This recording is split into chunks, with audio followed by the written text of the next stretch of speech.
হারুনুর রশিদের এক কৃতদাস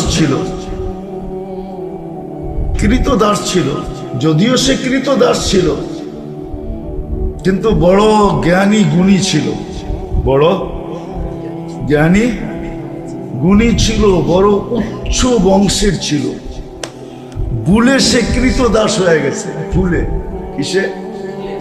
কিন্তু সে কৃতদাস হওয়ার কথা না, বড় উচ্চ বংশের ছিল।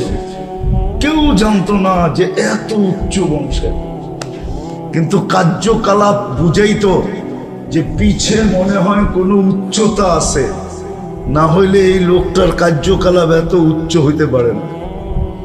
হারুনুর রশিদ বড় ভালোবাসতেন, কিন্তু পরিষদের ভালো লাগতো না। পরিষদ বুঝেন তো, মন্ত্রী পরিষদ, এরা সইতে পারতো না যে বাদশাহ ওকে এত ভালোবাসে কেন। তো বাদশাহ একদিন পরীক্ষামূলক বলছে, শোনো, কালকে আমার দরবারে কিছু দামি দামি জিনিস ছড়ানো হবে, যে যেটার উপরে হাত রাখবে সে সেটার মালিক হবে। ঠিক যেরকম কথা ওরকম কাজ ছড়ায়া দিছেন। বাদশাহ আসছে, ঘন্টি বাজছে, পরিষদের লোক চাপায়া পড়ছে কে কয়টা কুড়াইতে পারে, কিন্তু ওই কৃতদাস মাথার কাছে দাঁড়ায় আছে, একটাও নেয় না। তো বাদশার সামনে বড় দামি একটা ছিল, তো বাদশাহ বারবার ইঙ্গিত করতেছে, তুই ওইটা দাও, তুমি এটা নাও। তো ও বিলকুল দাঁড়ায় আছে, বারবার বলার পরও হাত বাড়ায় না। অনেকবার বলার পরে বলতে, আপনার ঘোষণা কি সত্য যে যেটার উপরে হাত রাখবে সে সেটার মালিক হবে? বসে অবশ্যই, এতে কোনো সন্দেহ নাই। বলছে, তাহলে হীরার উপরে হাত রাখলাম না, আপনার উপরেই রাখলাম। বলছে, আমার উপরে মানি? শুধু হীরা তো না, এই বাদশাহীর মালিক আপনি। আজকে যে যেটার উপরে হাত রাখবে সে সেটার মালিক, বিদায় আমি আপনার উপরে হাত রাখলাম। আমি আপনার মালিক, রাজত্বের মালিক আমি। মন্ত্রী পরিষদ সব দরবারিরা হাক্কা বাক্কা খায়া গেছে, কার সাথে হিংসা করি, আসলে তো ঠিকই বুদ্ধিমান তো এইটাই, আমরা তো সব বুদ্ধিহীন। আসলে আল্লাহওয়ালারা এরকমই হয়। কিন্তু আমি বুঝাইতেছি, মানুষ স্বার্থের জন্যই সবকিছু করে, স্বার্থের জন্যই সবকিছু করে। যদিও শব্দটা আল্লাহর জন্য প্রযোজ্য না, কিন্তু আল্লাহরও আমাদের পিছনে একটা উদ্দেশ্য আছে। উদ্দেশ্য যদি না থাকতো তাহলে এই কথা কোনোদিন বলতেন না। উদ্দেশ্য আছে, সেই উদ্দেশ্যটা কি? এটাকে স্বার্থ বলা চলে না, একটা উদ্দেশ্য আল্লাহ আমাদের পিছনে আছে। সেই উদ্দেশ্য হলো, যেই বন্দাকে আমি কুদরতি হাত দিয়ে অস্তিত্ব দিলাম, সৃষ্টির ভিতরে শ্রেষ্ঠত্ব দিলাম, দুনিয়ার আধিপত্য যাদেরকে দিলাম, দুনিয়ার প্রত্যেকটা জিনিস যাদের জন্য তৈরি করলাম, ওয়াল্লাযী খালাকা লাকুম মা ফিল আরদি জামিআ, দুনিয়া আখিরাত যাদেরকে দিলাম। মানুষকে আল্লাহ দুনিয়াও দিয়েছেন, আখিরাতও দিয়েছেন। সব কিছু যাদের কদমে আমি, এটাকে কি বলে, যাদের ছড়ায়া দিলাম, ঢাইলা দিলাম, বিসর্জন দিলাম, সবকিছু মানুষের কাছে বিসর্জন দিলাম। ফেরেশতা পর্যন্ত আমাদের সেবায় নিয়োজিত, ফেরেশতা পর্যন্ত আমাদের সেবায় নিয়োজিত। হয়তো আমরা বলি রাষ্ট্র আমরা চালাই, আমি বলি পরিবার আমি চালাই, দোকানপাট, ব্যবসা বাণিজ্য, মেল কারখানা আমি চালাই। হ্যাঁ, আমাকে কে চালায়? মেনা নিলাম সব আমি চালাই, কিন্তু আমাকে কে চালায়? আমাকে আল্লাহ ফেরেশতার মাধ্যমে কুদরত দিয়া চালায়। আল্লাহ আপনাকে আমাকে ফেরেশতা দিয়া চালায়। আপনি জানেন না, দেখেন না, হয়তো দেখায় না, এই জন্য দেখলে হয়তো আপনি মাঝে মাঝে ভীতু হয়ে যেতেন। দেখলে দেখলে যেমন দাউদ আলাইহিস সালাম জীবনে একবার আজরাইল আলাইহিস সালামকে দেখছেন, ওনার সাথে খুব বন্ধুত্ব ছিল আজরাইল আলাইহিস সালাম। এক এক নবীর এক এক ফেরেশতার সাথে বন্ধুত্ব ছিল। আমাদের নবীজির ছিল দুইজনের সাথে, সবচেয়ে ঘনিষ্ঠ জিবরিল আলাইহিস সালাম আর মিকাইল আলাইহিস সালামের সাথে বড় ঘনিষ্ঠ বন্ধুত্ব ছিল। তো দাউদ আলাইহিস সালামের ছিল আজরাইল আলাইহিস সালামের সাথে। তো একদিন কথায় কথায় বলে ফেলছে, আপনি একটু আসল রূপটা দেখাইলে পারেন না? বলছে পারি বটে, কিন্তু আপনি তো সইতে পারবেন না। বলছে এতদিনের বন্ধুত্ব এখনো কি ভয় কাটে নাই আমার? এতদিনের বন্ধুত্ব এখনো কি ভয় কাটে নাই আমার? ভয় মনে হয় কেটে গেছে, আপনি দেখান না। আজরাইল আলাইহিস সালাম যখন আসল রূপ ধরছে, ফাগাশিয়া দাউদ, বস এক নজর থেকে বেহুশ। দাউদ আলাইহিস সালাম বলছে, আল্লাহ হুশে আনেন, নাইলে কিয়ামত পর্যন্ত আসবে না। আর আমি তো, আমাকে দেখা বেহুশ তো হয়ে গেছে বটে, কিন্তু হুশে আনার ক্ষমতা তো আমার নাই। হুশে আনার ক্ষমতা আপনারই। আইনা দেন, নাইলে কিয়ামত পর্যন্ত এটা হুশে আসবে না। আল্লাহ যখন হুশে আইনা দিয়েছেন, তো বলছে কি, আপনারা একটু আগে বললেন এতদিনেও কি ভয় কাটে নাই, দেখলেন আর বেহুশ হয়ে গেলেন, সিদ্ধান্ত কি? তো বলতেছে, শুনুন, আখেরাতের কোনো আযাবের দরকার নাই, আপনার চেহারাটাই যথেষ্ট। খালি যদি আপনাকে দাঁড় করায় রেখে আপনার সামনে বহায় দেয়, তাইলে এটা আমার মতো বারবার হুশে আসবে আর বেহুশ হবে, হুশে আসবে আর বেহুশ হবে, হুশে আসবে আর বেহুশ হবে। এটার ভিতরেই ওর জিন্দেগি পানি তেনা তেনা হয়ে যাবে, আর কিচ্ছু লাগবে না। তেনা তেনা হয়ে যাবে, আর কিচ্ছু লাগবে না। এরকম বিকট চেহারা আজরাইল আলাইহিস সালামের। আমি যেটা বুঝাইতে চেয়েছিলাম, আল্লাহ দেখায় না কেন জানেন? নাইলে আপনি দেখতেন যে আপনাকে পরিচালনা কয়জন ফেরেশতা করে, কয়জন ফেরেশতা করে আপনি দেখতেন, কিন্তু দেখলে সইতে পারতেন না হয়তো। ওই বললাম না, দাউদ আলাইহিস সালাম দেখা যেরকম ট্যাব হয়ে গেছে, আপনি আর আমিও ডেলি ট্যারের মধ্যেই থাকতাম, হুশে এক সময় থাকতাম না, বেহুশই থাকতাম। হ্যাঁ, জীবন এই জন্য আল্লাহ লুকায়িত রাখছে, এটা ফেরেশতা দিয়া চালায়। আল্লাহ চায় যে যেই মানুষটাকে কুদরতি হাতে অস্তিত্ব দিলাম, নিজে পছন্দ করা শ্রেষ্ঠত্ব দিলাম। কারণ মানুষ যখন দেশের ঊর্ধ্বতম কর্মকর্তার সহানুভূতি পায়, দয়া পায়, করুণা পায়, তাহলে তার খুশির অন্ত থাকে না, ঠিক না? সত্য তো। একটা সাধারণ মানুষ যদি, ভাঙ্গেই বলি, প্রধানমন্ত্রীর দয়া পায়, করুণা পায়, স্নেহ পায়, মায়া পায়, মমতা পায়, ভালোবাসা পায়, তাহলে ওর তো আর খুশির অন্ত থাকে না, ঠিক না? থাকে নাকি? আর একটা মানুষ যদি আল্লাহর করুণা পায়, একটু ভাবেন না, ভাবতে তো অসুবিধা নেই। আল্লাহর মতো সত্তার যদি দয়া পায়, করুণা পায়, ভালোবাসা পায়, মোহাব্বত পায়, স্নেহ পায়, মায়া পায়, মমতা পায়, দুনিয়ার মানুষ দিলে আর কতটুকু দেয়?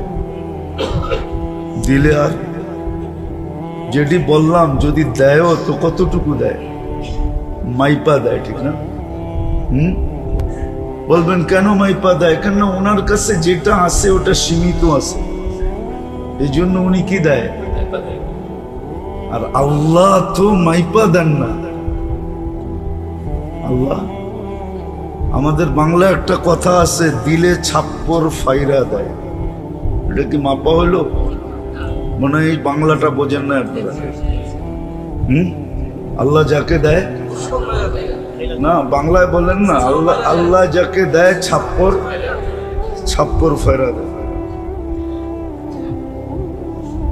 আল্লাহর দেওয়া এরকম যে ছাপ্পর ফাইরা দেয়। কেন? আল্লাহর কাছে কোনো জিনিস সীমিত নাই, সব জিনিস কি অসীম। দুনিয়ালারা দিলে কমে, আল্লাহর দিলে আল্লাহর ভান্ডারে কমে না। চলেন শুনেই দেই। এই জন্যই আল্লাহ বলছে ইদিয়া ইবনা আদম, ভালো মতে শোনো, কান খুলা শোনো, মনোযোগ দিয়া শোনো। লাও জামা আউয়ালাকুম ওয়া আখিরাকুম, জিন্নাকুম ওয়া ইনসাকুম, হাইয়াকুম ওয়া মাইয়িতাকুম, ওয়া যাকারাকুম ওয়া উনসাকুম। না না না, বাড়াও না, বসো বসো। ওয়াজ শুনতে হয় মনোযোগ দিয়া, আওয়াজ দিয়া না। কনসাল্ট শুনতে হয় আওয়াজ দিয়া। গানের জন্য আওয়াজ দরকার, মনোযোগ দরকার না। ওয়াজে যত মনোযোগ দিবে তত কম আওয়াজে শোনা যাবে। নাইলে ১.৫ লক্ষ সাহাবায়ে কেরাম বিদায় হজে লাউড স্পিকার ছাড়া আল্লাহ রসুলের কথা শুনলো কি করে? কিন্তু একজন সাহাবী তো বলতে পারবে না যে আমি শুনি নাই, কেননা ওইখানে মনোযোগ ছিল, স্পিকার ছিল না। আজকে স্পিকার আছে, মনোযোগ নাই। আমি চাইতেছি আপনাদেরকে মনোযোগী করতে, স্পিকার চাইতেছি না। স্পিকার তো বাইরে মা বোনরা আছে, এই জন্য দেওয়া হলো। তো যেটা বুঝাইতেছিলাম, কথা জানি কোন দিকের থেকে কোন দিক চলে গেছে। কেননা শয়তানও তো বসা নাই, সেও চেষ্টা করতেছে যে কোনো মতে অমনোযোগী করা যায় কিনা। কেননা আজকে যদি এই মাহফিল থেকে একজনও দিলের ভিতরে গাইথা ওঠে, তাহলে এটা কামিয়াব। লা ইয়াহদিয়াল্লাহু বিকা রাজুলান ওয়াহিদা খায়রুল লাকা মিনাদ দুনিয়া ওয়া মা ফিহা। এক ব্যক্তি আজকে সঠিক রাস্তা পায়া যাওয়া, দুনিয়া এবং এর ভিতরে যত মঙ্গল আছে সমস্ত মঙ্গলের চেয়ে বড় পাওনা হবে। তাহলে শয়তান কোত্থেকে সহ্য করবে? আরো অনুষ্ঠান আল্লাহর ঘরে, কি কার ঘরে? আল্লাহর ঘর না?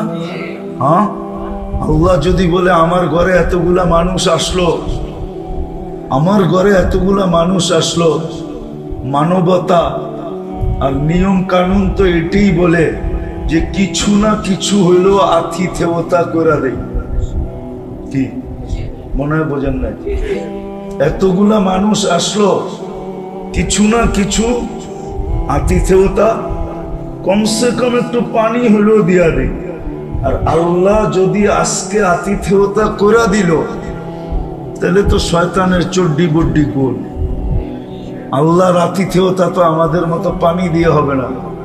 আল্লাহর আতিথেয়তা তো আল্লাহর মতোই হবে, ঠিক না? আল্লাহর মতোই তো হবে। আল্লাহ যত বড় আতিথেয়তা তত, না আল্লাহর ছোট এত বড়, আল্লাহর ছোট বিশাল না? না মনে হয় বোঝেন নাই। আল্লাহর অল্প তেমন বিশাল। উদাহরণ, আমাদের নবীজিকে আল্লাহ বলছেন ওয়ামা উতিতু মিনাল ইলমি ইল্লা কালিলা, আপনাকে আমরা অল্প দিছি। আল্লাহ অল্প কত বড়! সমগ্র সৃষ্টিটাও যদি মিলায় দিই, এক জায়গায় করি, এর ভিতরে নবী, রসুল, ফেরেশতা, সেরেশতা সবগুলো যদি এক করি, তা আমার বন্ধুর এলেমের সামনে এটা অল্প হবে। কি হবে? আর বন্ধুরটা কত হবে? আল্লাহ অল্প বলছে, আল্লাহর দিকে চাকায় যে আমার কাছে যা আছে তার তুলনায় বন্ধুরটা অল্প। সৃষ্টির দিকে চায় বলেন না, বরং সমগ্র সৃষ্টির কাছে যা আছে এটার তুলনায় বন্ধুকে যা দিছি এটা অনেক দিছি। তো আপনারা বললেন অল্প দিছেন, এটা তো আমার দিকে তাকায় বলছি অল্প, আমার কাছে যা আছে তার তুলনায়। মনে করেন একজনের কাছে 100 কোটি টাকা আছে, আর সভাপতি সাহেবের কাছে 1 কোটি টাকা আছে। 100 কোটির সামনে 1 কোটি অল্প না? কি? আর পুরা মহল্লায় একজনের কাছে 1 লাখ নাই, তাহলে সবার সামনে ওনারটা কি? এরকমই আল্লাহ উদাহরণ বুঝেছে। তো হতে পারে আজকে আল্লাহর ঘরে অনুষ্ঠান বিদায়, আল্লাহর রহমতে জোশ আসবে, আর আল্লাহ একটু আতিথেয়তা করে দিবে। বলবে যে আসছে, যেরমই আসছে, যে আসছে যেরমই আসছে। ঠিক না? অনেক সময় কিন্তু অনুষ্ঠানে ফাঁকে জোকে দাওয়াত ছাড়া ব্যক্তিও খায়া যায়, আবার একবারে সমাজের 2 নম্বর মানুষও খায়া যায়। শব্দটা বললাম না। যখন অনুষ্ঠান চলতে থাকে ফাঁকে জোকে চোর ছেচ্চোরও খায়া চলা যায়। ঠিক না? খায়া যায় বাইরে কি করে? দাঁত খিলাইল করে। ঠিক না? আচ্ছা, আল্লাহর ঘরের অনুষ্ঠান হইতে পারে আজকের রহমতের জোশ এরকম আসবে যে আমাদের মতো উল্টা পাল্টা মানুষকেও আজকে আতিথেয়তা করে দিবে। শয়তান এটা সইবে তো সইবে কর্তিকা। এই জন্য দেখা যাবে মাঝে মাঝে উচ্ছৃঙ্খলতা সৃষ্টি করবে। আমি যেটা বুঝাইতেছিলাম যে আল্লাহর দেওয়া কিরকম। মানুষ যদি দেয়, মানুষ দিলেও হিসাব মাইপা দেয় কি, কেন এর কাছে আসে সীমিত। আর আল্লাহ দিলে কি দেয় না, বরং ছাপ্পর। কেন দেয়? আল্লাহর কাছে অসীম। কি? মানুষেরটা দিলে কমে, আল্লাহরটা দিলে কমে না। এটাই দেখাইতেছিলাম। আল্লাহ বলে ইবনা আদম লাউ জামা আউয়ালাকুম ওয়া আখিরাকুম ওয়া জিন্নাকুম ওয়া ইনসাকুম ওয়া হাইয়াকুম ওয়া মাইয়িতাকুম ওয়া যাকারাকুম ওয়া উনসাকুম ওয়া ইয়াবিসাকুম ওয়া রুতাবাকুম ফি সাঈদিন ওয়াহিদিন ফাসআলু কুল্লা ওয়াহিদাতিন মিনহুম মাসআলা ফাআতু কুল্লা ওয়াহিদাতিন মিনহুম মাসআলা মা নাকাসা মিন খাযাইনি শাই কামা ইয়ানকুসুল বাহরু ইযা উদখিলাল মিখয়ালু ফি। আল্লাহ বলে, ও আদম সন্তান, তোমাদের আউয়ালিন, তোমাদের আখারিন, তোমাদের নারী, তোমাদের পুরুষ, তোমাদের জীবিত, তোমাদের মৃত্যু, তোমাদের ছোট, তোমাদের বড়, তোমাদের বীজা, তোমাদের শুকনা, সমগ্র সৃষ্টিও যদি এক ময়দানে দাঁড়ায় যায় আর আশা আকাঙ্ক্ষা অনুযায়ী আমার কাছে চাইতে থাকে, আর আমি সবারটা পুরা করতে থাকি, তা আমার ভান্ডে এতটুকু কমবে না, আমার খাজিনায় এতটুকু কমবে না যতটুকু সমুদ্রের ভিতরে সুর ডুবায়া বাহির করলে তার মাথায় পানি লাইগা যতটুকু পানি সমুদ্রের ভিতর থেকে কমলো, আমার খাজিনার ভিতর থেকে এতটুকুও কমবে না। তাহলে আমি বুঝাইতে চাইতেছিলাম যে মেরে দোস্ত, মানুষ যদি দুনিয়ার পদস্থ মানুষের করুণা পায়া, দয়া পায়া, মায়া পায়া, মমতা পায়া, স্নেহ পায়া, ভালোবাসা পায়া, নৈকট্য পায়া, কাছে হইয়া যদি এত খুশি হইতে পারে, আর এই সবগুলা জিনিস যদি কোনো ব্যক্তি আল্লাহর কাছ থেকে পায়, তাহলে কেমন হবে? মনে হয় বুঝাইতে পারি। সাধারণ একটা মানুষের কাছ থেকে যদি পাইলে তার যদি খুশির অন্ত না থাকে, আর আমি যদি এটা আল্লাহর কাছ থেকে পাই, আমি যদি এটা কার কাছ থেকে, কেমন খুশি হওয়া কথা, কেমন সৌভাগ্যবান মনে করা কথা।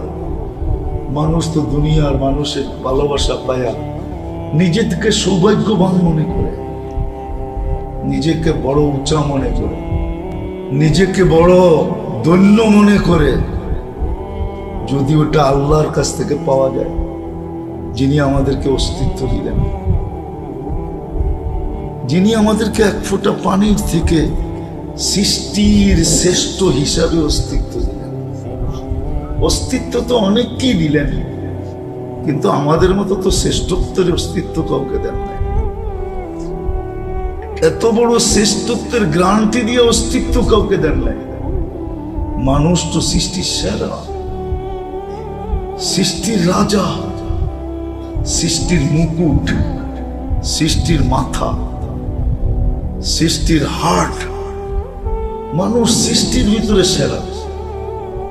যে আল্লাহ আমাকে এক ফোঁটা পানির থেকে এত বড় অস্তিত্ব, শ্রেষ্ঠত্ব দিয়ে অস্তিত্ব দিলেন, আবার নিজে ঘোষণা দিলেন, কারো মাধ্যমে না।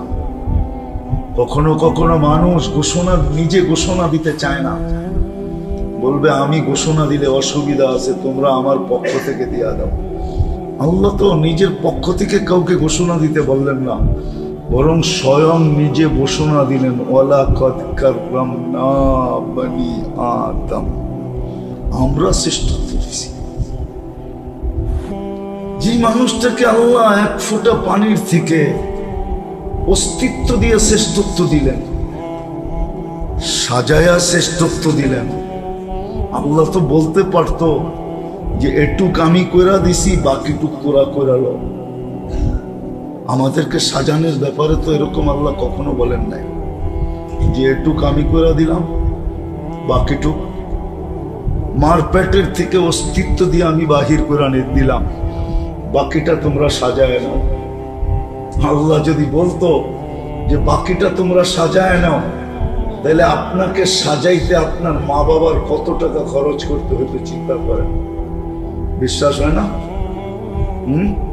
না, মনে হয় না। কেমনে হয় বলেন? আমার যুক্তি দিয়ে বোঝান, নাহলে আমি আপনাদেরকে যুক্তি দিয়ে বুঝাই। 1 মাস টাইমের 1 মাস আগে যদি বাচ্চা প্রসব হয়, তো এখন ওই বাচ্চাকে মেশিনে রাখা হয়। দেখেন ডেলি মেশিনের চার্জ কত টাকা হয়, একদিনের চার্জ কত টাকা হয় জান? ইউনাইটেডে যান, আরো বড় বড় হাসপাতাল আছে ঢাকা শহরে, যা জিজ্ঞেস করেন, ইউনাইটেডে যে জিজ্ঞেস করেন, অ্যাপোলোতে যে জিজ্ঞেস করেন,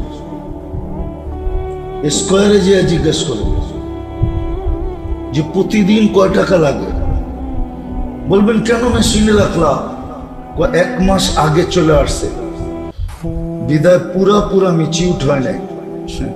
এটাকে করার জন্য এখন মেশিনে 1 মাস রাখতে হবে। জান 1 মাসের চার্জ কত হয়? আল্লাহ তো অস্তিত্ব দিয়ে দিছেন, কিন্তু 1 মাস আগে আসছে। 1 মাস পরে আসলে আর এই টাকাগুলা লাগতো না। আছেনি কোনো মা বাবা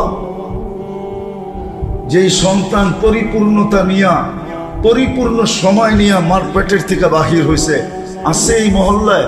আছে এইখানে কোনো বাবা যে সন্তান জন্ম নেওয়ার সাথে সাথে 2-4-5 হাজার টাকা সৎকা করছে, যে আলহামদুলিল্লাহ আল্লাহ আপনি বিলকুল কমপ্লিট করে বাহির করে দিয়েছেন? যদি কমপ্লিট করে বাহির না করতেন, মেশিনে যদি দিতে হইতো, তাইলে তো আমাকে 1 মাসের টাকা প্রতিদিন হিসাবে বিরাট বড় কতগুলা বান্ডেল গুনতে হইতো। আপনি তো আমার কাছ থেকে বান্ডেল লাগান নাই, আমি নিজের ইচ্ছায় আপনাকে 5,000 টাকা সৎকা দিলাম, 5,000 টাকা আপনাকে দিলাম। আসেন এক বাবা হাত উঠে বলবেন না এই ভাবনাটা কোনোদিন আসছে? আমি যে বললাম এই ভাবনাটাও তো কোনোদিন আসে নাই। কি আসছে? হ্যাঁ, উচিত ছিল না? ছিল না। এই জন্যই তো আল্লাহ বসে কালিলুম মিন ইবাদিয়াশ শাকুর, বড় কম বান্দা পাওয়া যায়। সব কিছু আমি কইরা দেই, কিন্তু ফুলের মালা ও গলায় নিয়ে করে, একবারও আমার নাম লয় না। লাকাল হামদু ইয়া রাব্বি কামা ইয়ানবাগি লিজালালি ওয়াজহিক ওয়া লাকাশ শুকরু কামা ইয়ানবাগি লিজালালি ওয়াজহিক।